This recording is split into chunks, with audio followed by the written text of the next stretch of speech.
যারা আহত হয়েছে তাদের চিকিৎসা কি এখন পর্যন্ত হয়েছে শেষ পর্যন্ত, মানে পুরোপুরি তারা কতজন স্যাটিসফাইড?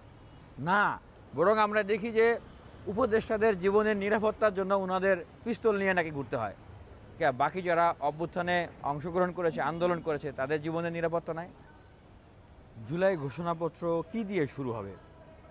অবশ্যই জুলাই ঘোষণাপত্রকে শুরু করতে হবে আমাদের যে ভাইয়েরা এই অভ্যুত্থানের হিরো, অর্থাৎ যারা শহীদ হয়েছেন তাদের তালিকা দিয়েই তো, যারা আহত হয়েছেন তাদেরকে স্মরণ করেই তো।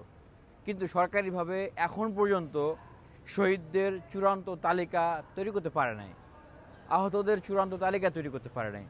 তাহলে আপনি জুলাই ঘোষণাপত্রটা শুরু করবেন কি দিয়ে?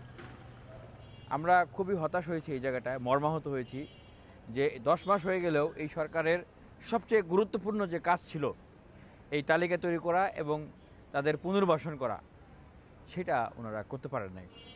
আমরা আমাদের জায়গা থেকে সুস্পষ্টভাবে বলতে চাই যে এই জুলাই কারো বাপের না। জুলাইকে বিক্রি করে রাজনৈতিক দল তৈরি করা, জুলাইকে বিক্রি করে উপদেষ্টা হওয়া, জুলাইকে বিক্রি করে আপনি টেন্ডারবাজি, চাঁদাবাজি, নিয়োগ বাণিজ্য করা, এইটার জন্য ছাত্র জনতা রক্ত দেয় নাই। আমি একটা কথা বলি, দেখেন তো, যেই পরিবারের সন্তানরা শহীদ হয়েছেন, যাদের বাবা মারা শহীদ হয়েছে, তাদের কয়টা পরিবার আসলে সচ্ছলভাবে তারা দিনাতিপাত করতে পারতেছে? সরকারিভাবে বিভিন্ন পলিসি মেকিংয়ের ক্ষেত্রে তাদের মনোভাব, তাদের দৃষ্টিভঙ্গিটাকে কতটুকু আসলে মূল্যায়ন করা হচ্ছে? যারা আহত হয়েছে তাদের চিকিৎসা কি এখন পর্যন্ত হয়েছে শেষ পর্যন্ত, মানে পুরোপুরি তারা কতজন স্যাটিসফাইড? না, বরং আমরা দেখি যে উপদেষ্টাদের জীবনের নিরাপত্তার জন্য ওনাদের পিস্তল নিয়ে নাকি ঘুরতে হয়। বাকি যারা অভ্যুত্থানে অংশগ্রহণ করেছে, আন্দোলন করেছে, তাদের জীবনের নিরাপত্তা নাই। আমরা ওই পিস্তল দিয়ে নিজের জীবন রক্ষা করব, প্রোটোকল বডিগার্ড দিয়ে জীবন রক্ষা করব, আমরা ওই বিপ্লবী না।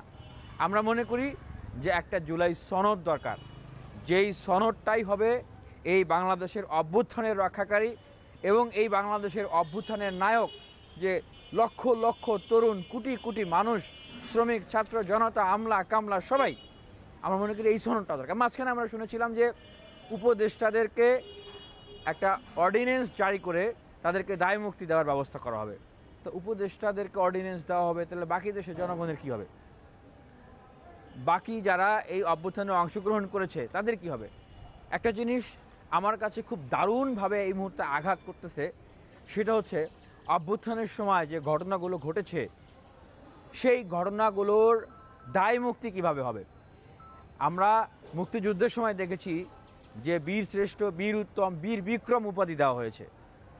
আর এই অভ্যুত্থানের পরবর্তী সময়ে যারা সাহসী ভূমিকা অবতীর্ণ হয়েছে, যারা ছাত্রলীগ, আওয়ামী লীগেরকে প্রোটেক্ট করেছে, তাদের হকিস্টিক, রামদা, চাপাতির সামনে দাঁড়িয়েছে, প্রশাসনের যে লীগ, যে শেখ হাসিনার পেটোয়া বাহিনী, তাদেরকে প্রতিরোধ করে যারা দাঁড়িয়েছে, উল্টো আমরা দেখছি যে এখন মানে তারাই এই মানে বিদ্যমান আইনি প্রক্রিয়া, বিদ্যমান সংবিধান প্রক্রিয়া, এই বিদ্যমান বিচার ব্যবস্থা প্রক্রিয়া, এই প্রক্রিয়ার ভিতর দিয়ে এখন তাদেরকে উল্টো জবাবদিহিতার জায়গায় চলে যেতে হচ্ছে।